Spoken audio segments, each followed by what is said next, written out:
Welcome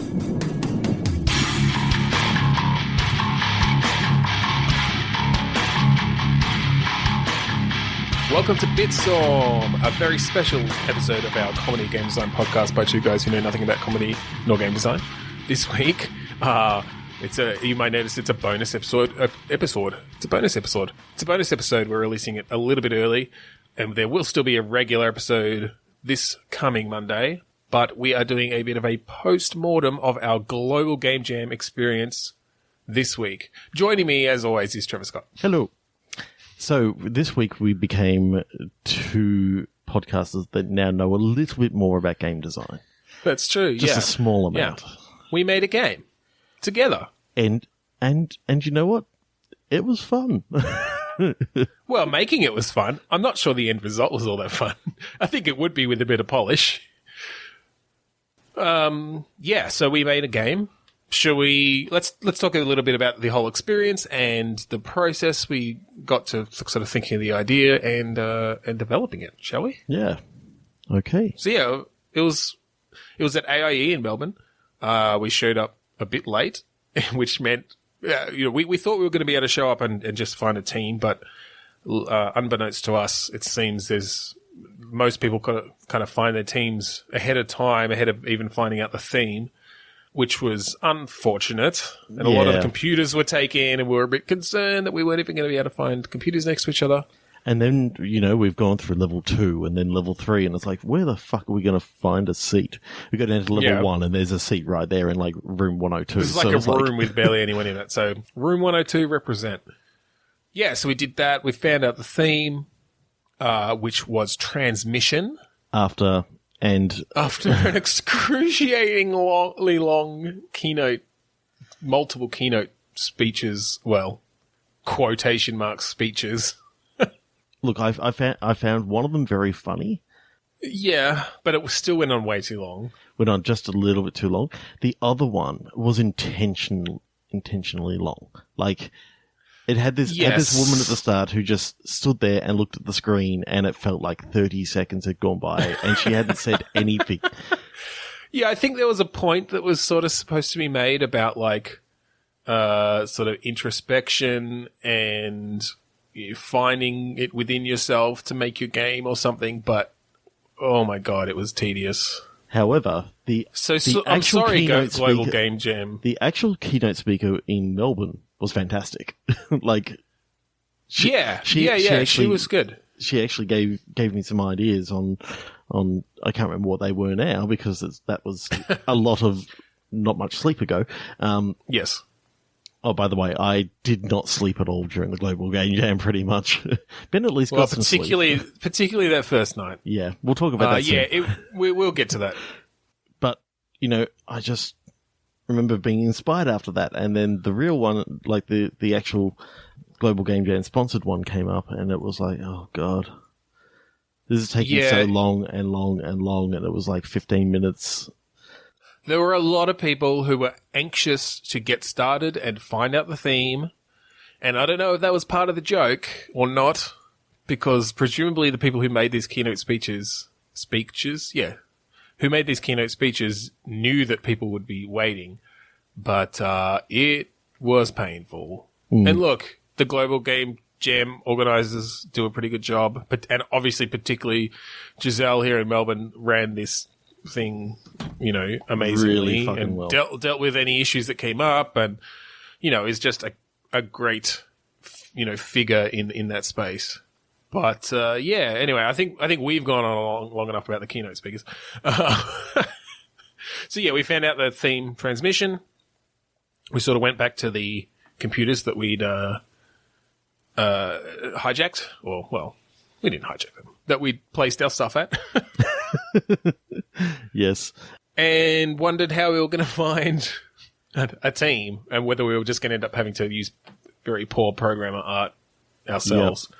And then Ben sent out a thing to an artist who had just turned up and sort of didn't have a team yet. It's like, well, we're in 102 if you want a team to crash with. It's like, bang, he just turned up and it's like, awesome, we've got at least an artist. Yeah. So our new friend Sama showed up. He's an environment artist, showed us some of his work. We welcomed him in, and we were still planning at this point to do a podcast. But it was also getting late. And we're like, you know what? Let's just do a little bit of a warm up first. And we sort of told him about how we usually do things, and we took transmission, and we each, sort of went to the random word generator. Yep. And we found out that the internet there decided that it wasn't going to actually play nice with it, so we had to use it on our phones. And then my word came up, and it was pornography. Yeah, I think it was about our third click, and the first two didn't really give us anything. And your word came up, pornography. I can't even remember what the other word was. I can't remember at all. I've been racking my brain, but it was, again, too many hours of lost sleep ago. Yeah, but basically that made one of us, you maybe, I can't recall, think about transmission and pornography and being a teenager and waiting for the excruciatingly long time for a nudie pic to download over a 28K modem. And having to look behind you at the door to make sure someone wasn't coming in. And all of a sudden that flashed my mind back to, there was a Five Nights at Freddy's game where you were in a bedroom and you had to keep switching between the cupboard and the hallway door and the bear behind you, and that gave us the idea of, rather than downloading pornography, because that would be incredibly hard. We wanted to keep it clean, we wanted to keep it inclusive, so we changed it and decided, well, what else do teenagers not want to get caught downloading? And so we went with pirating games, which also just fits the theme of a game jam a little bit more, and the core sort of audience. Because we all did it as kids, so of course we don't condone it, and none of us have done it for quite a long time. No, jeez, because we've got disposable income now. But as a kid, we didn't have, and that also sort not of enough income. time to play the games we do pay for. At least on my Definitely not. Yeah. So then we went off to get some dinner. Yeah, we just kind of thought about it. It almost came fully formed. We sort of all were on the same page around it. And we're like, oh, this is a cool idea. A Five Nights at Freddy's style. Maybe you can, you've got a screen in front of you and you have to be clicking on things and hiding it if someone comes in. So you're watching out for the babysitter maybe. And maybe you're waiting, if you can see cars drive past and maybe they're going to turn into the driveway because it's your parents coming home. So you have to do something then. And it all just came together and was pretty clear also how we would build it. That it would be in scope, that we would have, that is something we could build based on our existing knowledge of our chosen engine, the Unreal Engine. We've both used Unity in the past. I don't know if you saw the stats of how many games were built with each No, engine. I didn't. It was something like Unity 4,000 something. Yep. Unreal 400. No, that's not bad. And then We're a bunch one of those others. 400. Yeah. It's just amusing.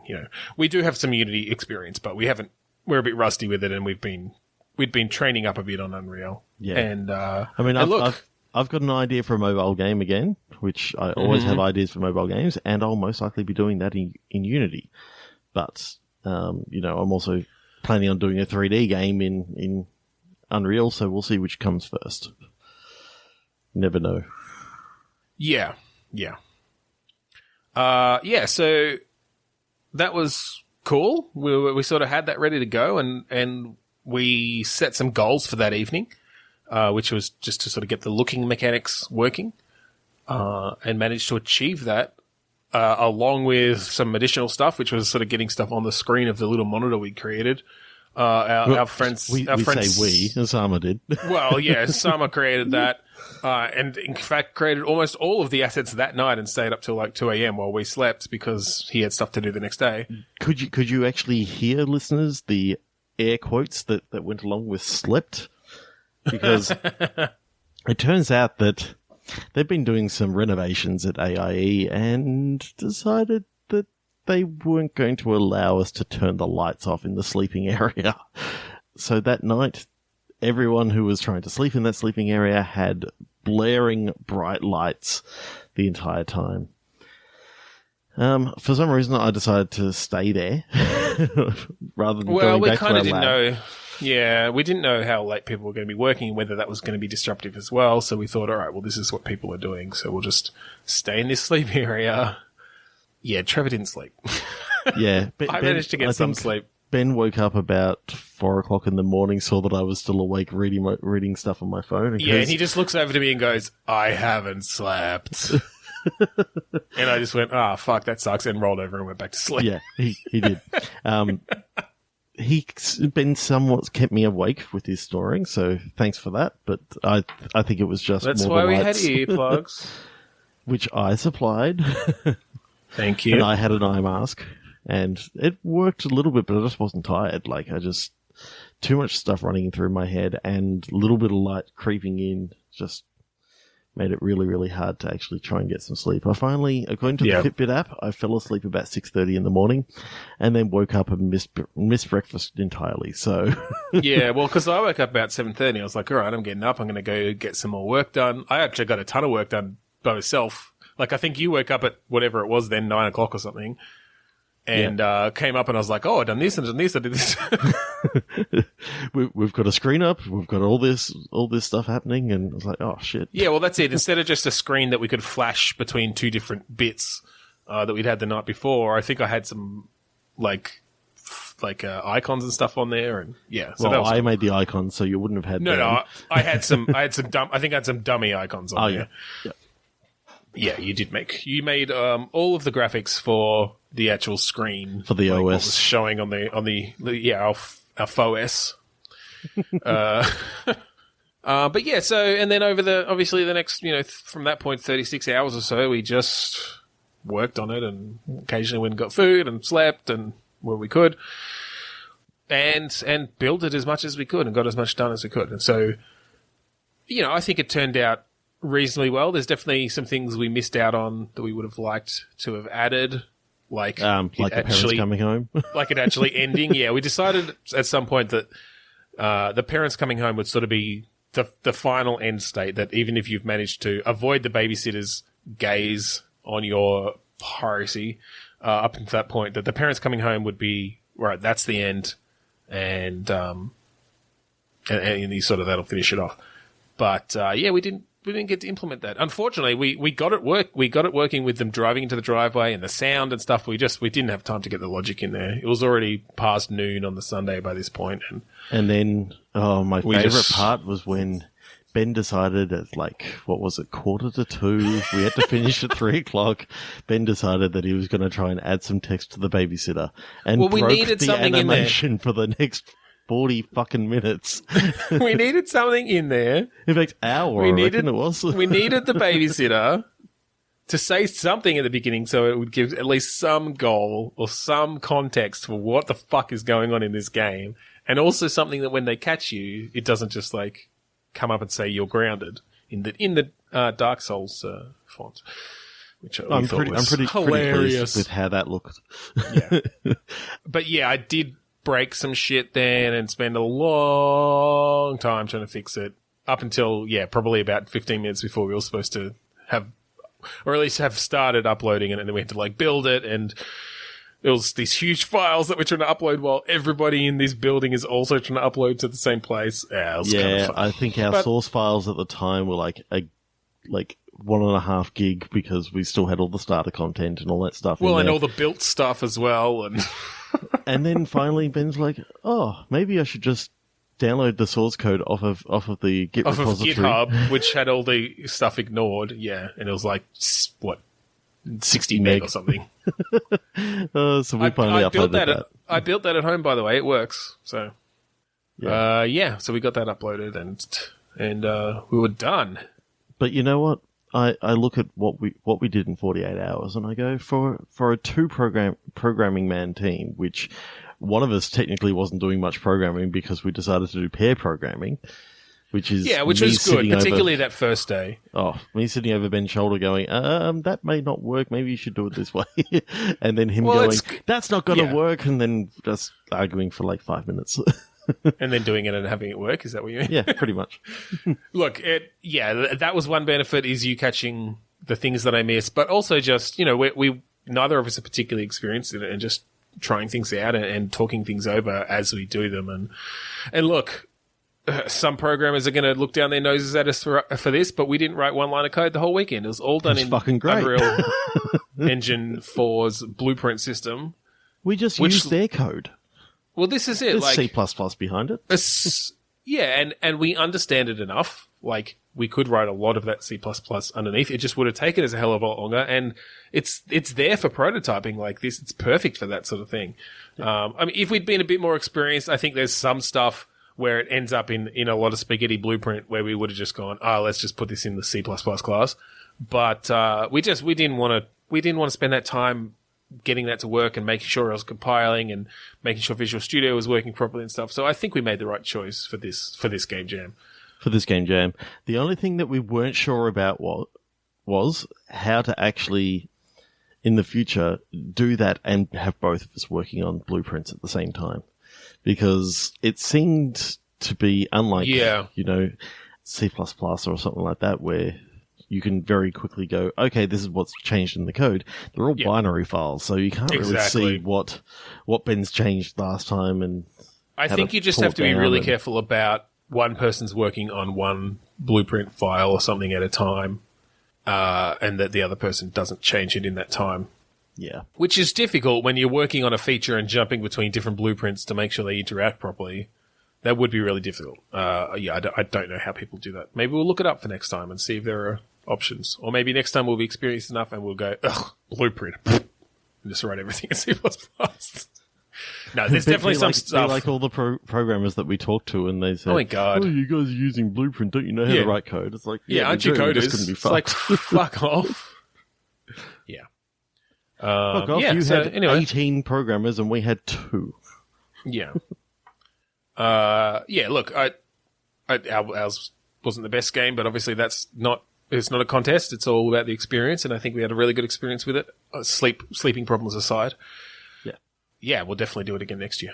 Oh, definitely. And maybe be a bit more prepared about when we might want to try to record a podcast and also have a team set up beforehand. Yeah, I think that might be a good idea. Yeah. It'd be nice to have another couple of artists and maybe even a programmer or two that, we know. Someone's a bit more experienced or something. Yeah, for sure. Awesome. We just thought we'd give this little wrap up, this little post-mortem, because we'd talked about doing it and we had mentioned we'd do a podcast and we didn't end up doing that. Hopefully it was interesting to you. If it wasn't, I hope you just skipped it and went to this week's episode, which we're about to record. No, actually, no. You'll see next week's episode first, which the lovely Callan Davison joined us, and there's some really funny shit in there. But after that, you'll hear the episode we're about to record. Sorry about the audio problems in the Callan Davidson one. Oh yeah, have you checked your mic? Have you checked your mic, Trevor? This I have time? today, yes. Okay, good. All right. Well, anyway, I think we'll leave it there. Are we going to bother doing our housekeeping? Probably not. No. All right. I'm Ben Slinger. I'm Trevor Scott. Bye. Make a game.